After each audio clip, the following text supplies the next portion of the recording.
కూడా చెప్పట్లేదు, దాన్ని కూడా తగ్గించి అది కొంతవరకు దాన్ని రన్నింగ్ లో చేసేసామని పోలీసులు కూడా. కానీ ఈ రోజు ఎక్కడ కూడా అది కొంతవరకు దాన్ని రన్నింగ్ లో వాటికి కూడా డ్రోన్ సిస్టమ్ ని పెట్టారు, సీసీ కెమెరాస్ ని మళ్ళీ రినోవేట్ చేశారు, మళ్ళీ తీసుకొచ్చి వాటన్నిటిని కూడా లైవ్ లో తీసుకొచ్చి పెట్టారు.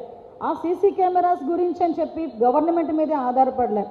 నేను ఇందాక సిపి గారిని అడిగాను, ఎన్ని హాట్ స్పాట్స్ ఉన్నాయండి అంటే దగ్గర దగ్గర 700 హాట్ స్పాట్స్ ఉన్నాయి మేడం. అన్నిటి దగ్గర మనకు సీసీ కెమెరాస్ ఉన్నాయా? మ్యాక్సిమం ఉన్నాయి మేడం. అంటే వాళ్ళు ఏంటంటే ఎక్కడెక్కడ మనకు అవసరం అన్న చోట ముందు ఇమీడియట్గా పెట్టుకొని మీలాంటి వాళ్ళందరినీ కూడా కంట్రిబ్యూట్ చేస్తూ, ఎందుకు మీలాంటి వాళ్ళందరినీ కూడా కంట్రిబ్యూట్ చేయడం అంటే ఒక రెస్పాన్సిబిలిటీ క్రియేట్ చేయడం, పోలీస్ పట్ల ఒక గౌరవభావాన్ని కలిగించడంతో పాటు మన సమాజం పట్ల ఒక రెస్పాన్సిబిలిటీ క్రియేట్ చేయాలి అని ఒకే ఒక ఉద్దేశంతో మిమ్మల్ని అందరినీ కూడా ఈ సిఎస్ఆర్ల కింద వాట్ ఎవర్ ఇట్ మేబీ మీరందరూ ముందుకు వచ్చే విధంగా. ఇందాక పోలీసులకి మాకు చాలా ఎక్కువ పని అని చిన్నిగా మా ఎంపీ గారు అన్నారు.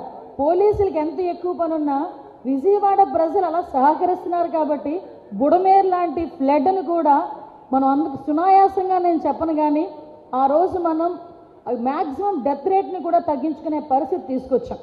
ఎందుకంటే బుడమేరు నేను చూశాను, నేను కొత్త, డీజీపీ గారు కొత్త, సిపి గారు ఒక నెల అయింది, సీఎం గారు ఆ రోజు వెళ్తూ ఉన్నారు. ఇప్పటికీ గుర్తుంది నాకు, చిన్న నేను మనకి వైఎస్ఆర్ నగర్ దగ్గర ఎక్కడో తిరుగుతున్నాం, సడన్గా వసంతకృష్ణ ప్రసాద్ గారి కాన్స్టిట్యున్సీ అక్కడికి వచ్చేసరికి వాటర్, ఆ తర్వాత చూస్తే ఎటు చూసినా పోలీసులు, ఒక పక్క ఫైర్ సిబ్బంది, ఎవరి పనిలో వాళ్ళు అన్ని డిపార్ట్మెంట్ల వాళ్ళు కూడా దిగి ఆ రోజు మనందరినీ కూడా బయటకు తీసిన సందర్భం ఇందాక ఏవి కూడా మనం చూసాం.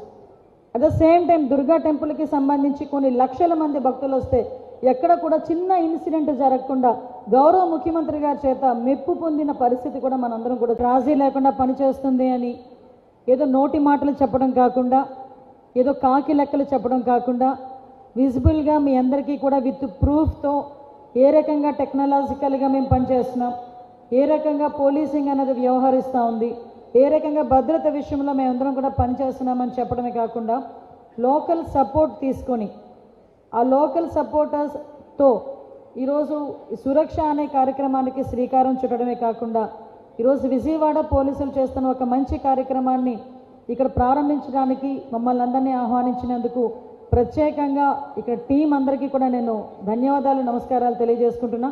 ఈరోజు ఈ కార్యక్రమానికి పెద్దలు గౌరవనీయులు ఇందాకే చెప్పారు, 89 బ్యాచ్ అయినప్పటికీ కూడా ఇప్పుడు ఉన్న పోలీస్ ఆఫీసర్లతో సైతం పరిగెడుతూ టెక్నాలజికల్గా కూడా ఇంకా ఇన్నోవేటివ్ థాట్స్ని వాళ్ళకి షేర్ చేస్తూ ఈరోజు కూడా డీజీపీగా ఒక మంచి పేరు తెచ్చుకున్న ద్వారకా తిరుమలరావు గారికి నేను ప్రత్యేకంగా ధన్యవాదాలు, నమస్కారాలు తెలియజేస్తున్నా.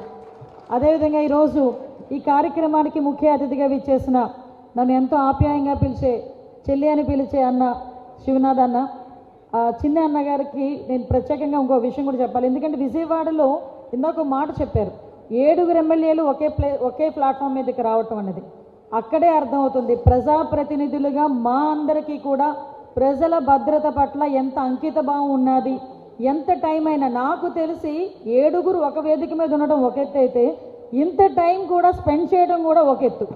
అది నిజంగా ఈరోజు మనందరం చూస్తే కొన్ని ఎమ్మెల్యేస్ అందరం కూడా మాది ఎలా వస్తుందంటే ఫటాఫట్ అనమాట, వచ్చామా, ఇనాగ్రేట్ చేసామా, 4 మాటలు మాటేసామా, మీడియాకి పెట్టేసామా, వెళ్ళిపోయామా. కానీ ఈరోజు నేను అబ్జర్వ్ చేస్తున్నా, ఏ ఒక్క ఎమ్మెల్యే కూడా మాట్లాడేటప్పుడు కూడా నేను అమ్మాయిని కూడా అన్నా, అమ్మ మాట్లాడియండి అంటే మేడం టైం ఏం ప్రాబ్లం లేదు మాట్లాడియండి అన్న. అంటే ఒక అంకిత భావంతో ప్రజల భద్రత ముఖ్యంగా మేము ముందు ఉంటాం ప్రజల భద్రత విషయంలో అని చెప్పడానికి 7 ఎమ్మెల్యేలు కూడా ఈరోజు వేదిక మీదకి వచ్చారు. దాంట్లోని మన ఎంపీ గారు శివనాథ్ చిన్న గారికి, అదేవిధంగా మా అన్న బొండ ఉమామేశ్వరరావు గారికి, పెద్దలు గౌరవనీయులు ఎమ్మెల్యే గారు గద్దె రామ్మోహన్ రావు గారికి, అదేవిధంగా శ్రీరామ్ తాతయ్య గారికి, సోదరి సౌమ్య గారికి, అదేవిధంగా ఈరోజు అతి ముఖ్యంగా ఈ కార్యక్రమానికి కర్త కర్మక్రియ. ఇందాక మా అన్న అంటున్నారనమాట, ఈ పోలీస్ డిపార్ట్మెంట్కి ఒక బ్రాండ్ అంబాసిడర్ చేద్దామా అని, మా రాజశేఖర్ బాబు గారిని ప్రత్యేకంగా రాజశేఖర్ బాబు గారిని నేను మాటల రూపంలో కాదండి కంపల్సరీగా ప్రశంసించాల్సిన అవసరం ఉంది. ఇందాక నేను మాట్లాడుతుంటే